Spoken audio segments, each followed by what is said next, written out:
5ই মে দুপুরবেলা বিজেপি হারবে পশ্চিমবাংলায়। পশ্চিমবাংলায় কিন্তু বিজেপি জিতছে না।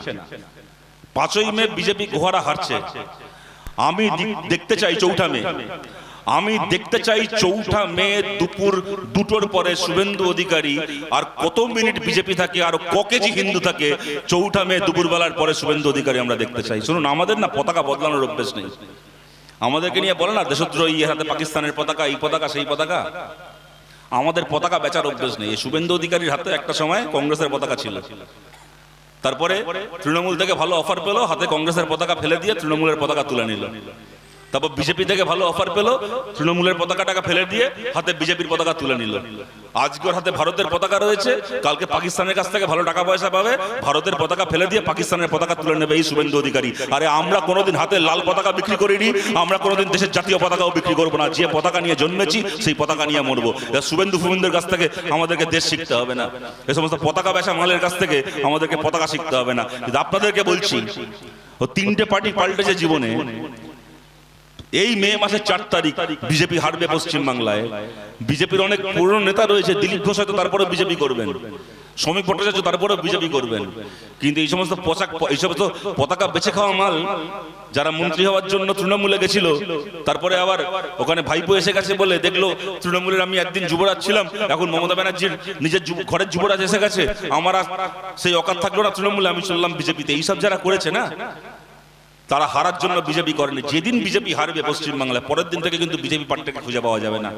পশ্চিমবাংলা থেকে পরের দিন থেকে বিজেপি পার্টিটাকে খুঁজে পাওয়া যাবে না, এই সমস্ত নেতাগুলোকে খুঁজে পাওয়া যাবে না।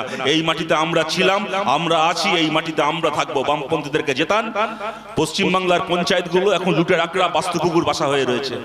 যেখানে যেখানে বামপন্থীদেরকে জেতাবেন, পঞ্চায়েত তৃণমূল যেভাবে দখল করে থাকুক না কেন, তৃণমূলের চোরগুলো যদি পঞ্চায়েতে বসে চুরি করে, পঞ্চায়েত ভোট পশ্চিমবাংলা আবার পরে কবে হবে দেখা যাবে। তৃণমূলের দখল করা পঞ্চায়েতগুলোতে বসে বসে চুরি হচ্ছে, লাথি মেরে বার করবো ওগুলোকে পঞ্চায়েত থেকে, লাথি মেরে বার করে জনগণের পঞ্চায়েত তৈরি হবে পশ্চিমবাংলাতে। যতগুলো পুরসভা গায়ের জোরে দখল করে রেখেছে, জনগণের পুরসভা তৈরি হবে। এদেরকে তো আপনারা দেখছেন, এদের চরিত্র এই জেলাতে শুভেন্দুর ডানাত ছিল এই পবিত্রকর। নিজের দলের সে তৃণমূল কংগ্রেসের রবীন্দ্রনাথ মান্না বলে ওদের পার্টির নেতাকে, তৃণমূলের নেতাকে খুন করেছিল। তৃণমূলের নেতাকে খুন করেছিল, করে 6 মাস জেল খেটেছে। তৃণমূলের সরকার জেল খাটিয়েছিল, তাকে ফিরিয়ে এনে এখন তৃণমূলের প্রার্থী করেছে। মিডিয়া এখন বিজেপি আর তৃণমূল দেখিয়ে বলছে দেখো কি লড়াই করছে বিজেপি আর তৃণমূল। নন্দীগ্রামে দেখো শুভেন্দুর ডান হাতকে তৃণমূল প্রার্থী করে দিয়েছে, তো ভবানীপুরে মমতার বিরুদ্ধে শুভেন্দু নিজেই গিয়ে বিজেপির প্রার্থী হয়ে গেছে। ভাবুন কি সার্কাস। এই নন্দীগ্রাম আর ভবানীপুরের দিকে তাকালে বোঝা যায় বাংলার রাজনীতিকে কি সার্কাস বানিয়েছে এরা। নন্দীগ্রামে যে তৃণমূল প্রার্থী সে কদিন আগে অব্দি বিজেপি করত, আর ভবানীপুরের যে বিজেপি প্রার্থী সে 2 দিন আগে অব্দি তৃণমূল করত। এই হচ্ছে পশ্চিমবাংলায় এদের সার্কাস। এই নোংরামিকে, এই সার্কাসকে আপনারা প্রত্যাখ্যান করুন। নতুন বাংলা আমরা করতে চাই, আপনাদের সবাইকে আমাদের পাশে চাই। আমি আপনাদের সবার কাছে আবেদন করছি, এখানে যারা আমাদের কর্মীরাও আছেন তাদের কাছেও আবেদন করছি, এই গণতন্ত্রকে বাঁচানোর লড়াই, এই বাংলাকে গড়ে তোলার লড়াই পাশ কাটিয়ে লড়া যাবে না, চোখে চোখ রেখে লড়তে হবে। তার জন্য অনেক আত্মত্যাগ করেছি, আরো আত্মত্যাগ করতে হবে দরকার পড়লে, কিন্তু পাশ কাটিয়ে লড়াই জেতা যাবে না। কেউ মনে মনে এটা ভাববেন না যে ঠিক আছে, বসে বসে হিসেব করবেন না যে ওই এলাকা থেকে আমরা জিতবো, ওই বুথে আমরা লিড পাবো, আমার বুথটাতে মাইনাস হলেও কোনো অসুবিধা নেই, আমরা তো এখান ওখান থেকে লিড পাবো, পেয়ে সিটটা জিতে যাবো। ওই সমস্ত ধান্দাবাজি করে যে বসে থাকবে আজকের দিনের কমিউনিস্ট পার্টি তার জন্য নয়। আপনাদের পরিষ্কার বলছি, যে যেখানে আছেন, যে যে বুথে আছেন, সিদ্ধান্ত নিতে হবে আমার নিজের বুথে আমাকে লিড পেতে হবে, আমার নিজের বুথে বাম গণতান্ত্রিক প্রার্থীকে আমাদেরকে লিড দিয়ে যেতে হবে। অন্য বুথের লিডে এই বিধানসভা কেন্দ্র জিতবো এই স্বপ্ন নিয়ে কেউ বসে থাকবেন না। আজকে থেকে প্রতিজ্ঞা করুন, 23 তারিখ ভোট, নিজের বুথে লিড এনে দেব।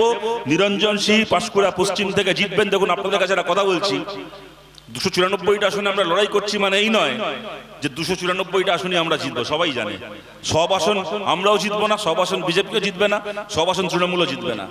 অনেক আসন জিতবো, অনেক আসনে হারবো। কিন্তু একটা কথা আপনাদেরকে বলছি, নিরঞ্জন সিং আমাদের জেলা পরিষদের সভাধিপতি ছিলেন এই জেলায়, আপনারা সবাই চেনেন। আমাদের পার্টির তিনি সম্পাদক। আজকের তারিখে আমাদের পার্টির সম্পাদককে পার্টি একটা আসনে প্রার্থী করেছে মানে পার্টি সেই আসনটাকে খালি লড়ার জন্য নয়, আসনটাকে কিন্তু আমরা জেতার জন্য লড়ছি। আমরা জিতবো বলে লড়ছি, পাঁশকুড়া পশ্চিমে খালি লড়বো বলে লড়ছি না। যদি খালি পাশ কাটিয়ে খালি লড়ার জন্য লড়তাম তাহলে আমাদের পার্টির সম্পাদককে সেখানে প্রার্থী করা হতো না। আমরা জেতার জন্য লড়ছি, আর এই জেতার লড়াই নিজের বুথকে বাদ দিয়ে নয়, নিজের বুথে জিততে হবে, নিজের বুথে লিড পেতে হবে। নিজের বুথে লিড যার বিধানসভা তার, বুথ যার বিধানসভা তার, বুথ যার বাংলা তার। নিজের বুথে লিড পাবেন, 4 তারিখ লাল আবির খেলবেন, 4 তারিখ থেকে বাংলার চাকা ঘোরা শুরু করবে। মমতা ব্যানার্জির জমানা বাংলায় শেষ হবে, বামপন্থীরা নতুন করে ফিরে আসবে। বারবার করে বলছি, খালি যাতে আমাদের পার্টি অফিসগুলো খুলে যায় আবার এলাকায় এলাকায়, তার জন্য নয়। আমাদের পার্টি অফিস খুললো কি খুললো না বড় কথা নয়, বাংলার বন্ধ হয়ে যাওয়া স্কুলগুলোকে খুলতে হবে, বাংলার বন্ধ হয়ে যাওয়া কলেজগুলোকে খুলতে হবে, এই নদীর ধার ধরে শিল্পাঞ্চল বন্ধ হয়ে যাওয়া কারখানাগুলোকে খুলতে হবে, আইসিডিএস অঙ্গনবাড়ি সেন্টারগুলোকে খুলতে হবে। যতগুলো কিষাণ মান্ডি রয়েছে গোটা বাংলা জুড়ে, কিষাণ মান্ডিগুলো তৈরি হয়েছিল কিছু আমাদের সরকারের আমলে, কিছু এই সরকারের আমলে। কিষাণ মান্ডিগুলোতে এখন দুপুরবেলা সাইকেল স্ট্যান্ড হয়েছে, লোকে স্টেশন থেকে ট্রেন ধরতে যায়, কিষাণ মান্ডিতে সাইকেল রেখে বাইক রেখে, আর সন্ধ্যের পরে তৃণমূলের লোকগুলো ওখানে বসে মাল খায় আর জুয়া খেলে। ওদের মাল খাওয়া জুয়া খেলা ঠেক হয়েছে কিষাণ মান্ডিগুলো। বাংলার বন্ধ হয়ে যাওয়া কিষাণ মান্ডিগুলোকে আবার খুলতে হবে, বাংলাকে আবার আগের বাংলা করতে হবে, বাংলাকে নয়া বাংলা করতে হবে, বাংলাকে গড়ে তুলতে হবে। এই লড়াই আমাদেরকে লড়তে হবে। অনেক ভয় দেখানোর চেষ্টা করবে, অনেক উল্টোপাল্টা বিভ্রান্তি ছড়ানোর চেষ্টা করবে, ভাতার গল্প শোনাবে। আরে কোনো ভাতার টাকা কোনো মুখ্যমন্ত্রী বাবার টাকা নয়, কোনো প্রধানমন্ত্রী বাবার টাকা নয়, ওগুলো মানুষের টাকা মানুষ পাচ্ছে। আমাদের প্রত্যেকজন কর্মীর কাছে আবেদন করছি, জনে জনে এই বার্তা পৌঁছে দিন। সরকারি প্রকল্পের টাকা যেমন পাচ্ছেন তেমন পাবেন, একটা প্রকল্পের একটা নয়া পয়সা বন্ধ হবে না। এমন নয় যে মমতা ব্যানার্জি আছে বলে টাকাগুলো পাওয়া যাচ্ছে, মমতা হারলে প্রকল্পের টাকা ভাতার টাকা আরো ভালো পাওয়া যাবে, আরো বেশি করে পাওয়া যাবে। পাঁশকুড়া পূর্বে আমরা জিতলাম 2016, 5 বছর আমাদের এমএলএ ছিল, তো ভাতার টাকা পায়নি মানুষ ওখানে, সরকারি প্রকল্পের টাকা পাননি। প্রকল্পের টাকা যেমন পেয়েছেন তেমন পাবেন। প্রকল্পের টাকা পাওয়ার জন্য এমএলএকে ঘুষ খাওয়াতে হয়নি। পাঁশকুড়া পশ্চিমে আমরা জিতলে প্রকল্পের টাকা যেমন পাচ্ছেন তার থেকে ভালো করে পাবেন। তার জন্য কোনো দলের পার্টি অফিসেও যেতে হবে না, জোর করে কারো মিটিং মিছিলেও যেতে হবে না, আর কাউকে কাটমানিও দিতে হবে না। আপনাদের সবার কাছে আবেদন করছি, তৃণমূল গোহারা হারবে, কিন্তু আপনারা জানেন বুথে বুথে আমাদের কর্মীরা রয়েছে, বিজেপি হাওয়ায় হাওয়ায় এই সমস্ত ডায়লগবাজি করে, ওদের বুথে বসার লোক নেই। বুথকে রক্ষা করতে হবে আমাদের তৃণমূলের হাত থেকে। গায়ের জোরে বুথ দখল করতে আসলে আপনাদেরকে সোজা কথা সোজা ভাষায় বলছি, আমরা চাই শান্তিপূর্ণ ভোট হোক, কিন্তু আমরা অশান্তিকে ভয় পাই না। আমরা শুভেন্দুর মতো ওই কেন্দ্রীয় বাহিনীর ভরসায় ভোট করি না।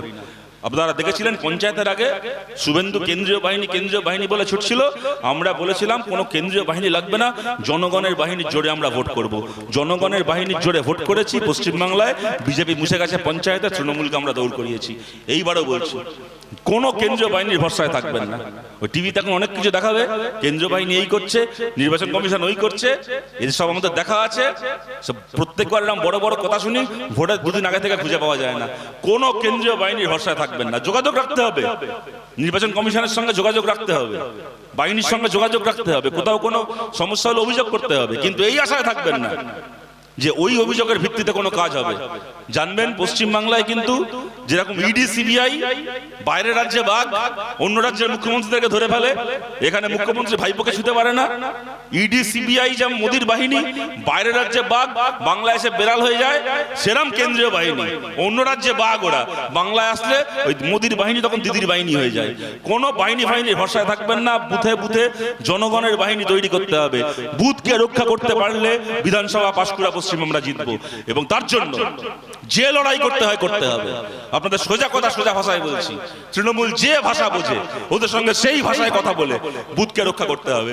তার জন্য মামলা মোকদ্দমা কেস কামারি যা হবে, আঘাতের ভয় পাবেন না। যদি আঘাত পেতে হয় চিকিৎসা আমরা করাবো। আঘাত পেয়ে যদি তৃণমূলকে একটা আঘাত করতে হয়, তৃণমূলের লোকেদের চিকিৎসা আমরাই করাবো, তাই নিয়েও চিন্তা করবেন না। ওদেরও যা ডেটল লাগবে, ব্যান্ডেজ লাগবে, তার ব্যবস্থা আমরা করে দেবো। তার জন্য ভয় পাবেন না। আর যদি মামলা মোকদ্দমা কেস কামারি হবে, তারও ভয় পাবেন না। আপনাদের এই যে নিরঞ্জন সিংকে দেখছেন, শুভেন্দুর মতো গ্রেপ্তারি এড়ানোর জন্য চোরের মতো অন্য দলে গিয়ে ঢোকেনি। গ্রেপ্তার করেছিল মিথ্যে মামলায়, মাথা উঁচু করে বেরিয়ে এসছে। আমাদের কমরেডরা গলায় মালা পরিয়ে ঢাক ঢোল বাজিয়ে ফেরত এনেছে, বাঘের মতো লড়াই করেছে, ফিরে এসছে, বাঘের মতো পার্টিকে নেতৃত্ব দিচ্ছে। আমরা ভয় পাই না সমস্ত কেস কামারি। মামলা মোকদ্দমা কেস কামারি যা হবে নিজের বুথকে রক্ষা করতে গিয়ে। জানবেন ওই কেস কামারি বুঝে নেওয়ার দায়িত্ব আপনার নয়, বুঝে নেওয়ার দায়িত্ব আমাদের দায়িত্ব, পার্টির দায়িত্ব। আমরা দায়িত্ব নেব প্রতিটা মামলা মোকদ্দমা কেস কামারির। কাউকে ভয় পাবেন না, কোনো কিছুকে ভয় পাবেন না। যে ভাষা ওরা বোঝে ওদের সঙ্গে সেই ভাষায় লড়াই করে বুথকে রক্ষা করবেন। পাঁশকুড়া পশ্চিমে আমরা জিতবো, আপনাদের কাছে আবেদন থাকলো এই ভরসা রেখে আপনাদের কাছে। আপনাদের সবাইকে ধন্যবাদ জানিয়ে আমার কথা শেষ করছি। ভালো থাকবেন সবাই, নমস্কার।